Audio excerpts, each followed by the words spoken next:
اور ایسی موسلادھار بارش ہوئی کہ ہر طرف پانی ہی پانی نظر آنے لگا۔ اس بارش نے خشک کھیتوں میں جان ڈال دی اور قحط دور ہو گیا۔ بیت المقدس کی فتح کے بعد شام میں قیصاریہ کا شہر باقی رہ گیا تھا۔ اس پر ابھی تک رومیوں کا قبضہ تھا۔ بحیرہ روم کے ساحل پر ایک بہت بڑا شہر تھا۔ یہ مہم امیر معاویہ کے سپرد کی گئی۔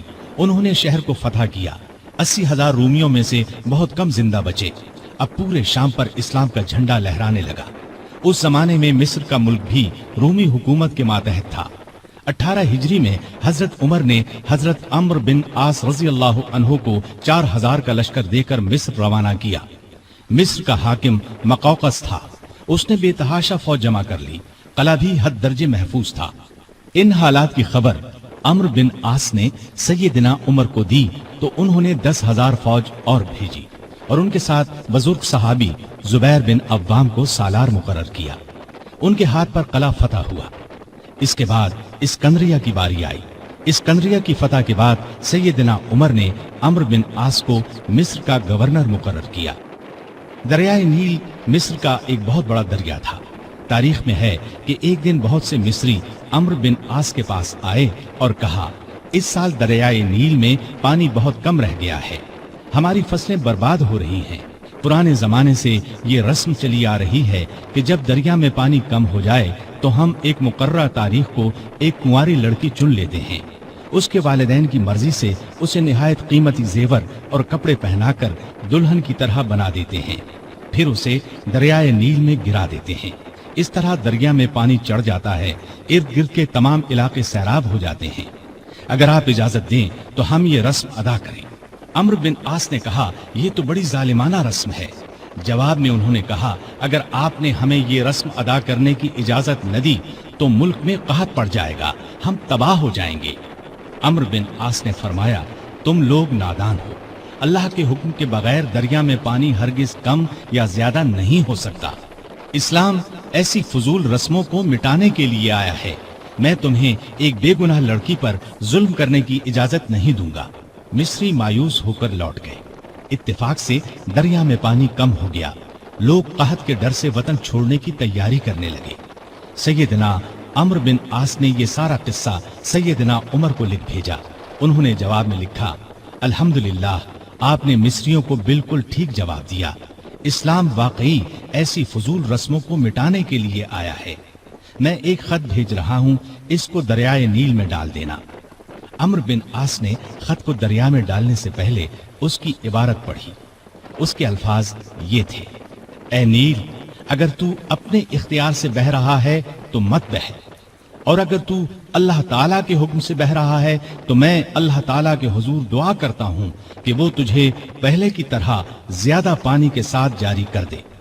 یہ رقعہ دریا میں ڈال دیا گیا۔ دوسرے دن جب مصر کے لوگ سو کر اٹھے تو انہوں نے اللہ کی قدرت کا عجیب نظارہ دیکھا۔ دریا کا پانی کئی گز اوپر چڑھ گیا تھا، کناروں سے نکل کر ارد گرد کے علاقوں کو سیراب کر رہا تھا۔ اتنا زیادہ پانی اس میں کبھی نظر نہیں آیا تھا۔ یہ نظارہ دیکھ کر ہزارہا مصری مسلمان ہو گئے اور وہ ظالمانہ رسم ہمیشہ کے لیے ختم ہو گئی۔ سیدنا عمر رضی اللہ عنہ کے دور میں اسلامی حکومت 22 لاکھ مربع میل تک پھیل گئی۔ اس میں عرب کے علاوہ عراق، ایران، مصر، فلسطین، بحرین، آرمینیا، آذربائیجان، سیستان وغیرہ بہت سے ملک شامل تھے۔ اتنے بڑے ملک کا انتظام سیدنا عمر نے بہت خوبی سے کیا۔ اسلامی سلطنت کو صوبوں میں تقسیم کر دیا، پھر ہر صوبے کو بہت سے ضلعوں میں تقسیم کیا۔ عام طور پر ایک صوبے میں 10 سے لے کر 20 تک ضلع ہوتے تھے۔ ملک کا انتظام صحابہ کرام رضی اللہ عنہم کے مشورے سے کرتے تھے۔ مشورہ کرنے کے لیے انہوں نے ایک مجلس بنائی۔ اس میں سوجھ بوجھ رکھنے والے بڑے بڑے جلیل القدر صحابہ شامل تھے۔ اس مجلس کو مجلس شورا کہا جاتا تھا۔ اس کے اجلاس مسجد نبوی میں ہوتے تھے۔ ہر صوبے کا ایک گورنر مقرر کیا جاتا تھا۔ خود بالکل سادہ زندگی بسر کرتے تھے۔ یہی ہدایت گورنروں کو تھی۔ عہدے داروں کی نگرانی خود کرتے تھے۔ حج کے زمانے میں چاروں طرف سے آئے ہوئے لوگوں سے ان کے گورنروں کے حالات پوچھتے، لوگ بے دھڑک شکایت کرتے، لوگوں کے سامنے اس قسم کا خطبہ دیتے: لوگو، تم پر جو لوگ حاکم مقرر کیے گئے ہیں وہ اس لیے نہیں بھیجے گئے کہ تمہیں ماریں پیٹیں اور تمہارا مال چھین لیں، بلکہ انہیں میں اس لیے بھیجتا ہوں کہ وہ تمہیں رسول اللہ صلی اللہ علیہ وسلم کے طریقے سکھائیں۔ اگر کسی نے اس کے خلاف کیا ہے تو مجھ سے بیان کرو تاکہ میں اس کا بدلہ لوں۔ لوگوں کو عام اجازت تھی کہ وہ کسی وقت بھی اپنی شکایت پیش کر سکتے تھے۔ ایک مرتبہ مصر کے ایک غریب شخص نے شکایت کی کہ گورنر کے بیٹے نے بلا وجہ اسے پیٹا ہے۔ آپ نے باپ بیٹے کو بلوا لیا۔ جب دونوں آ گئے تو سیدنا عمر نے اس غریب کو کوڑا دے کر فرمایا: جتنے کوڑے اس نے تمہیں مارے تھے اتنے ہی تم اسے مارو۔ اس غریب نے کوڑے مارنے شروع کیے۔ جب تعداد پوری ہو گئی تو عمر نے فرمایا: اب 2-4 کوڑے گورنر کو بھی مارو، لیکن اس غریب نے ایسا کرنا پسند نہ کیا۔ جزیرے کے گورنر کے بارے میں اطلاع ملی کہ وہ باریک لباس پہنتے ہیں، دروازے پر دربان بھی مقرر کر رکھا ہے۔ آپ نے انہیں فوراً بلوا لیا، ان کے کپڑے اتروا کر بالوں کا بنا ہوا کرتا پہنا دیا اور بکریوں کا ایک ریوڑ منگوا کر انہیں حکم دیا کہ جنگل میں جاؤ اور ان بکریوں کو چراؤ۔ گورنر کا نام ایاز بن غنم تھا۔ وہ رسول اللہ صلی اللہ علیہ وسلم کے صحابی تھے، ایک صوبے کے گورنر تھے، اس لیے جب انہوں نے کہا کہ وہ آئندہ ایسا لباس نہیں پہنیں گے تو عمر نے انہیں معاف کر دیا اور عہدے پر واپس بھیج دیا۔ ایاز بن غنم جب تک زندہ رہے موٹا لباس پہنتے رہے، پھر انہوں نے کبھی باریک لباس پہنا نہ دروازے پر دربان رکھا۔ خالد بن ولید رضی اللہ عنہ اسلام کے بہت بڑے جرنیل تھے، انہوں نے 20 لڑائیاں لڑی، بڑی بڑی حکومتوں کے لشکر ان کے مقابلے میں نہ ٹھہر سکے۔ سیدنا عمر کے زمانے میں جب خالد بن ولید فتوحات پر فتوحات حاصل کر رہے تھے تو عین اس حالت میں عمر نے انہیں سپہ سالاری سے معزول کر دیا۔